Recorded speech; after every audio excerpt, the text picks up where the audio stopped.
Welcome to the Author Show of Entrepreneurship and Regional Development podcast. Each publication in our journal is a great opportunity to share significant and audacious contributions to a large audience. My guest today is Rachel Shinnar from Appalachian State University in USA. She recently published an article entitled Female but Not Feminine: Perceptions of Female Entrepreneurs and Their Ventures, the Role of Gender and Feminine Adornments. She co-authored this paper with Gordy Players and Frank Jensen. It has been published in Entrepreneurship and Regional Development, a journal edited by Taylor and Francis. Rachel, welcome to our podcast. Hello, thank you for having me. Can you tell us what is the origin of your paper? Why have you decided to address this particular topic, and what is the question you aim to answer?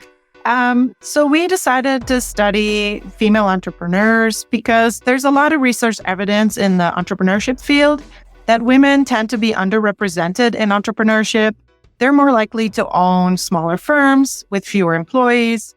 They have lower growth aspirations, and they're also less likely to raise equity funding. At the same time, there's some research evidence that there's a shift in socially prescribed gender roles in terms of occupational gender roles.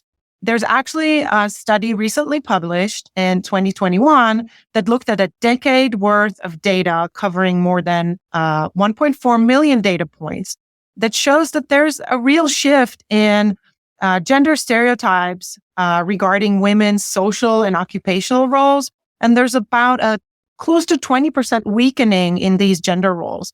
And so we wanted to see whether this also applies to entrepreneurship, which is generally perceived as a masculine occupation. So the first objective was we wanted to look at how women are perceived in the field of entrepreneurship because of this change in socially prescribed gender stereotypes. The second objective of our research was to look at spontaneous perceptions. So there's a lot of research in social psychology that shows that perceptions are very strongly influenced by physical appearance. Banchevsky in a 2016 study found that it only takes fractions of a second for people to come to very similar conclusions about a person's attractiveness, aggression, likability, trustworthiness, and competence. And so we wanted to see, how do those spontaneous perceptions affect how female entrepreneurs are perceived? And here we're looking particularly at appearance, right? So physical attractiveness or appearance has been found to play an important role in how we assess someone's competence, whether or not we choose to hire them, their compensation. And in entrepreneurship, physical attractiveness has been related to funding decisions.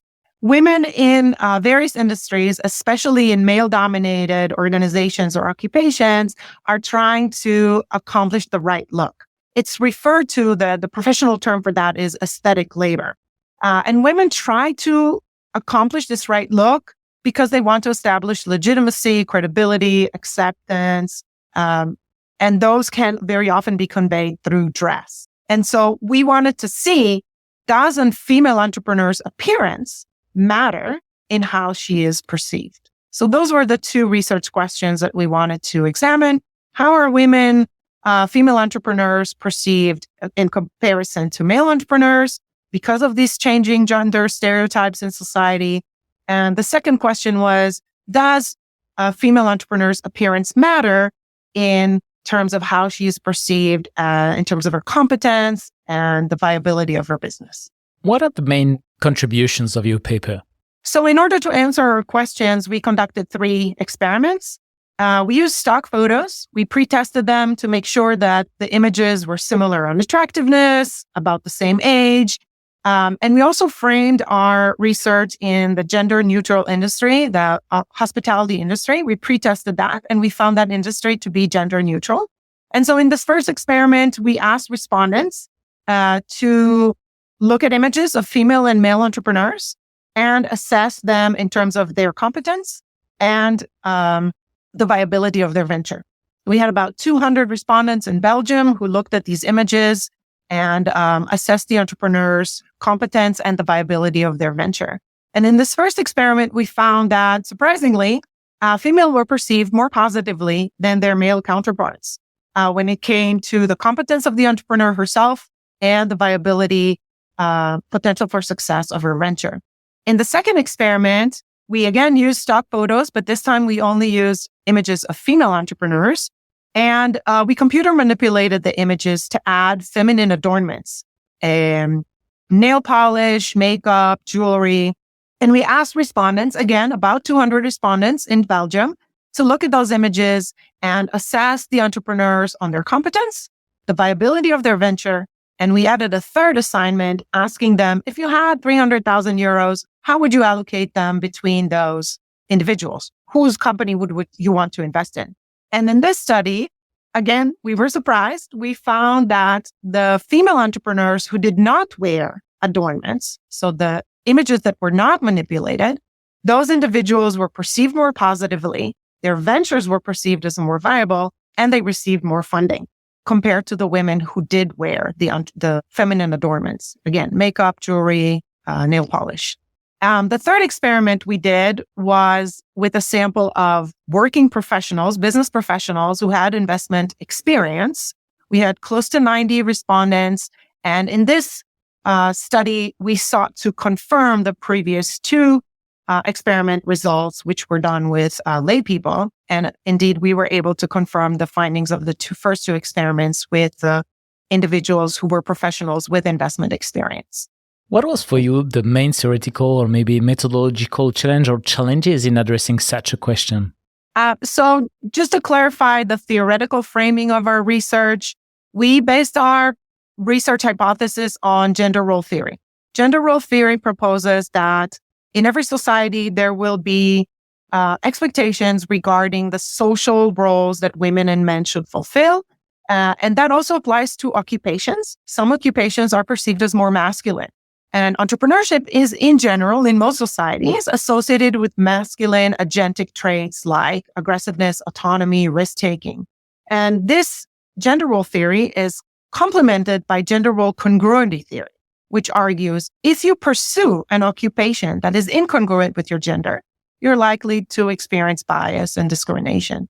So when a woman perceives a career in entrepreneurship, which is socially prescribed as a masculine occupation, she is likely to experience some bias. So that was the theoretical framing of our paper.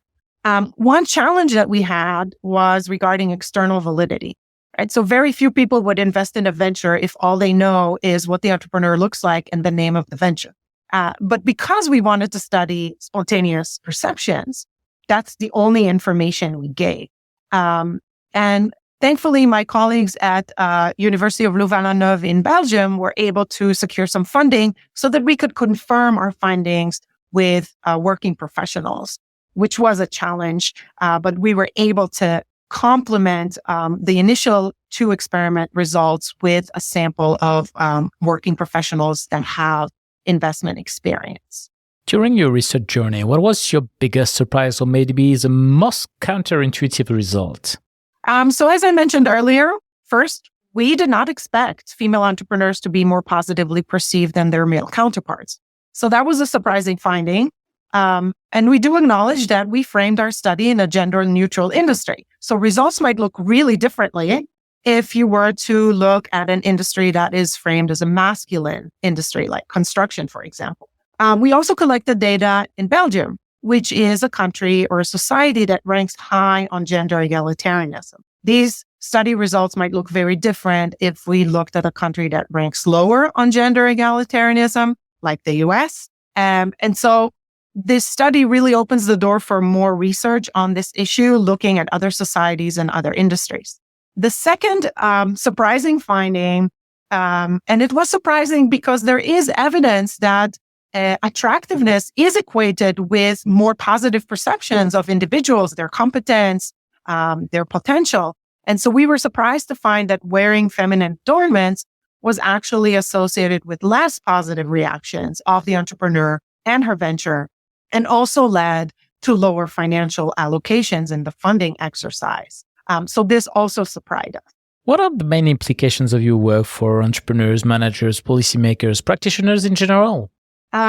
So the practical implications of our study are relevant for entrepreneurs, also for individuals coaching or mentoring entrepreneurs, and for investors. So for entrepreneurs themselves, especially female entrepreneurs, our findings might give some insight to women as to how they want to present themselves when, for example, they're interacting with stakeholders, right? Investors, or even suppliers and customers and the employees in their ventures. And our research findings seem to suggest that female entrepreneurs are or should be advised not to put money, time, effort into feminine adornments, that this might actually hurt how others perceive them. And these results also are important information for business incubator coaches or mentors. There's a lot of already evidence that these individuals, business incubators, coaches, and mentors advise women to be cognizant of how they use language, how they use their body language, how they interact with other people, how they dress. And so we add to that knowledge by saying, you should also pay attention to feminine adornments. For investors, our findings sensitize investors to the potential of implicit bias that is based on a person's appearance. In the human resource management literature, there's a best practice that recommends that when you look at resumes of applicants, that you remove the name so that you assess the individual based on what's in the resume and not a preconceived notion that you might have across genders. And so while this might be difficult for us to do for investors who look at a pitch given by an entrepreneur, it's still important to sensitize investors to this implicit bias and how that might influence their decisions of whether to invest or not to invest in a particular venture, possibly leading them to miss out on valuable opportunities. Thanks a lot, Rachel, for participating to our show and presenting you a paper entitled Female But Not Too Feminine: Perceptions of Female Entrepreneurs and Their Ventures, the Role of Gender and Feminine Adornments. All our podcasts are available on entrepreneurship-ead.com and on the main podcast platforms. Thank you so much for having me. This was my first podcast, and I'm very excited to have participated.